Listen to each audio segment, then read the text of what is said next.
De que adianta o seu nome ser conhecido no Google, mas no céu ninguém te conhece? Para refletir sobre isso aí. As criaturas que você viu na thumbnail odeiam o Senhor Jesus porque eles são tiranos. Eles adoram a mentira, a covardia, a perversidade. Eles gostam de fazer o mal.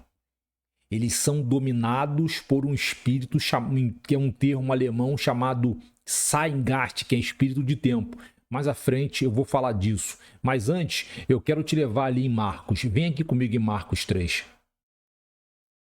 Aqui estamos. Aqui em Marcos 3 você vai entender de onde vem o ódio deles. E você vai entender por que o povo americano odeia o Estado. Você precisa entender que é Estado e governo. Governo é uma coisa e Estado é outra, completamente diferente. Um povo verdadeiramente que ama a cultura de Deus, ele odeia o Estado. Mas vamos continuar aqui para o vídeo não ficar muito longo. Jesus cura um homem no sábado. Marcos 12, do 9 ao 14, Lucas 6, do 6 ao 11. Veja bem. Outra vez Jesus entrou numa sinagoga, é como se fosse uma igreja hoje. E estava ali um homem com uma das mãos atrofiada, ou seja, tinha um homem dentro da igreja com uma das mãos atrofiada, com uma enfermidade que perseguia aquele homem e arrebentava o seu intelecto, não tinha personalidade, não tinha autoestima, se sentia inferior, se sentia o melhor dentro da igreja, via as olhadas que os próprios irmãos davam para ele, e ele estava ali num sábado. Certamente não era a primeira vez que ele estava dentro daquela sinagoga, dentro daquela equivalente hoje, dentro de uma igreja. 2. E observavam com atenção para ver se ele curaria o homem no sábado, a fim de o acusarem. Veja, aqui você vê literalmente a ignorância destes homens. Os donos da cidade, os poderosos, são semelhantes hoje aos pastores ricaços, que são os donos das igrejas. Ali eles tiram e colocam quem eles querem. Geralmente as igrejas hoje estão na mão de famílias, né? É o monopólio, né? O monopólio eclesiástico, o monopólio religioso. Então a igreja é dele, é ele que comanda a igreja. Aí é a mesma coisa. É a mesma coisa. E é interessante aqui que esse guardar o sábado, isso é a lei.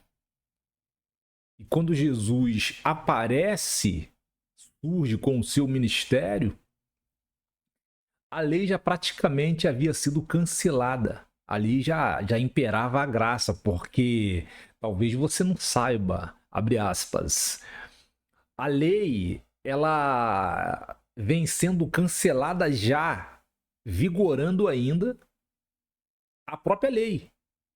E ela começa a ser cancelada onde? Ela começa a perder os seus efeitos onde? Ela começa a perder o seu poder onde?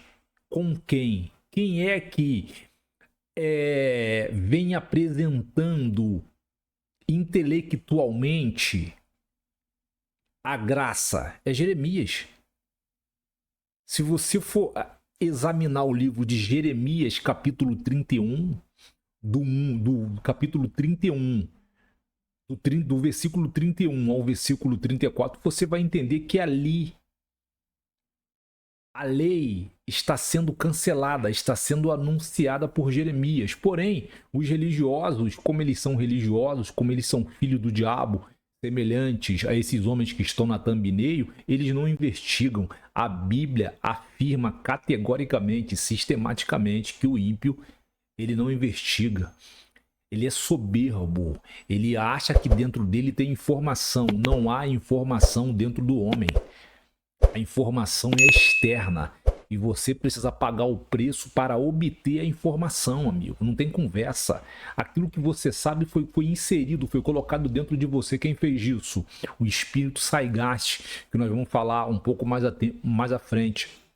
As filosofias dos homens, a plataforma educacional dos homens. A plataforma que você foi educado é a plataforma do MEC. E quem é o cabeça do MEC? O canalha do Paulo Freire, o pilantra do Paulo Freire, o ordinário do Paulo Freire, o analfabeto quanto mais do Paulo Freire. É a plataforma do engano. Se você pegar hoje um desembargador, um juiz, os ministros do Supremo Tribunal Federal, que eles dizem que tem o extremo saber, pede para eles produzirem uma história com 20 parágrafos e você vai ver os erros bizarros de gramática. Você vai ver. O que é aquilo ali? É o processo que veio fritar, titerizar e ridicularizar o intelecto do homem. Mas vamos continuar, fecha-se aspas. E Jesus disse ao homem cuja mão era atrofiada: levanta-te e vem para o meio. Ou seja, sai do teu lugar e vem aqui para o meio da sinagoga, vem aqui para o meio da igreja, que hoje eu estou aqui, no sábado. Porque o sábado, aquele lance de guardar o sábado, aquilo ali é a lei. E Jesus veio agora, literalmente, alterar muitas leis cerimoniais, foram alteradas, foram canceladas. E guardar o sábado é uma delas, fora uma delas. Então lhes perguntou, ele está perguntando aos poderosos da igreja, aos pastores, aos presbíteros, aos evangelistas, porteiros, os obreiros, o superintendente de escola bíblica dominical. Ele está perguntando: é permitido fazer o bem ou o mal no sábado? Salvar a vida ou matar? Eles, porém, ficaram calados. Não se manifestaram. E certamente todos que estavam dentro da sinagoga, todos que, semelhante hoje, todos que estavam dentro daquela igreja, ficaram assustados. Eu queria estar lá para ver isso, para ver essa ousadia, para ver esse poder. Por que nós não vemos mais essa ousadia e este poder dentro das nossas igrejas? Fecha-se aspas. Por que você sai da tua casa domingo de manhã ou domingo à noite, ou sai para um estudo de escola bíblica dominical e fica lá sentado no banco 1 hora e meia ouvindo mentira? Vendo que o professor que está ali é praticamente um semi-analfabeto, que está ali fingindo ser o que não é e fingindo ter um conhecimento que não possui. Por que você não refuta ele?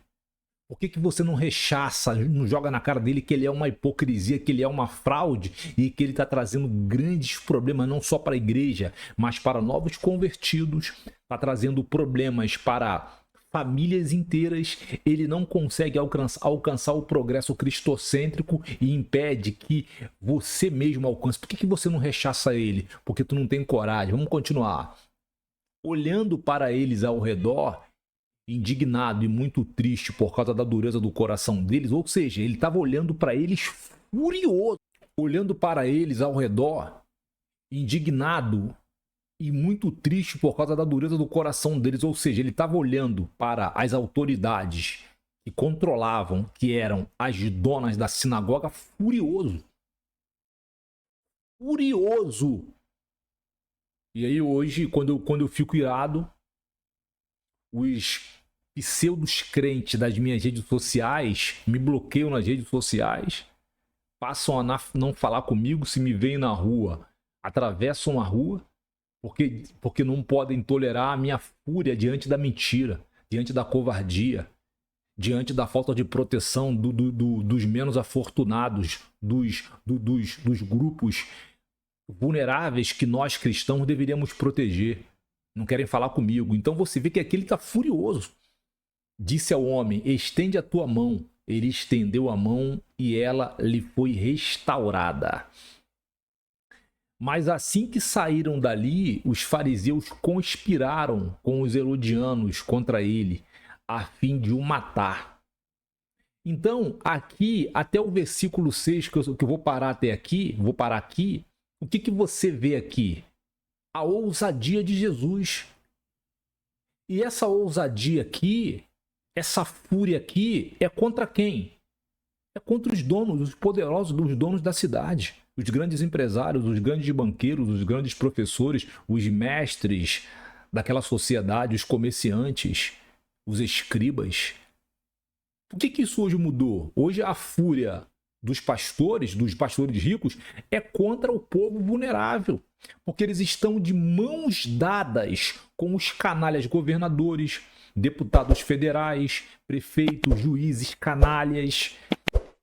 Então, quando eu falo que essa igreja que está aí, ela é uma igreja fake, ela é uma igreja mergulhada literalmente na cultura do diabo, eu sei exatamente do que eu estou falando. Chega que eu vou te apresentar agora o termo Zeitgeist em alemão para você vigiar, para você entender que esse espírito Zeitgeist está dentro das nossas igrejas, destruindo tudo aquilo que o Senhor Jesus Cristo deixou para nós. Nem a palavra de Deus a gente consegue examinar e a gente não tem força para rechaçar os pseudos professores, os pseudos pastores, os pseudos mestres. Por que nós não temos? Porque a educação é fraca. Se dentro de uma sociedade a educação é fraca, você vai ter um povo com um caráter moral parecido com o nosso, ou seja, frouxos e covardes. Chega aí. Tá aí, irmão. Como eu te prometi, Zeitgeist é um termo alemão. O termo alemão é o termo alemão para espírito do tempo. Ele descreve as características gerais, o clima intelectual e cultural que define um período específico, abrangendo as ideias, crenças, comportamentos e tendências predominantes em uma sociedade naquela época. Aqui, esse espírito de tempo é o mesmo espírito que estava dentro da sociedade alemã, que era uma sociedade muito soberba, que era o povo mais desenvolvido intelectual da face da terra naquela época. Por isso eles eram soberbos, por isso eles eram arrogantes, por isso também foram destruídos. É o mesmo espírito que domina essas figuras da thumbnail. E também é o mesmo espírito que dominou Hitler, Himmler e todos os seus asseclas que fizeram toda aquela covardia com aquelas pessoas. E é o mesmo espírito também que dominava os escribas, os saduceus, os publicanos, os soldados covardes que faziam covardia com as pessoas. E é o mesmo espírito que está aqui hoje, nesse exato momento, usando pessoas para destruir e perseguir o povo de Deus. É o mesmo espírito. E esse espírito, ele está mergulhado na cultura do diabo. Ele é parceiro íntimo de Satanás. Todo aquele crente que der espaço para ele, ele vai usar para sedes para destruí-lo. Ele vai destruir a vida de quem ele está usando e também vai destruir a vida da igreja, se a igreja assim o permitir. Todo aquele que ele não dá espaço a ele, que é verdadeiramente obediente a Deus, o que ele faz? Ele ataca com perseguições, com calúnias verbais, com fofoca, com disse-me-disse, com violência física. Entende? Todo aquele que não dá espaço será perseguido por ele. Eu verdadeiramente espero que esse conteúdo possa falar com você. Eu verdadeiramente desejo que essa palavra possa fazer você refletir sobre a tua conduta. Eu tenho falado nesse canal, a cobrança vai chegar. O cálice de Deus já está transbordando de ira, porque nós somos uma igreja que nós não fazemos o que nós deveríamos fazer. Se nós temos uma igreja hoje no nível que está, nós também somos culpados. Nós somos culpados. Mas que os meus conteúdos possa vir somar a sua vida e fazer você refletir como você vem se comportando diante de Deus. Beleza? Esse é o meu propósito. Eu sou um ministro de Deus e eu vim aqui para te confrontar, eu vim aqui para te constranger, não para te matar, mas para te tirar do sono profundo da covardia, o sono profundo da frouxidão e enfrentar os problemas no nome santo de Jesus. Porque de que adianta o seu nome ser conhecido no Google, mas no céu ninguém te conhece? Para refletir sobre isso aí. Nos veremos no próximo vídeo. Um abraço e até lá. Tchau.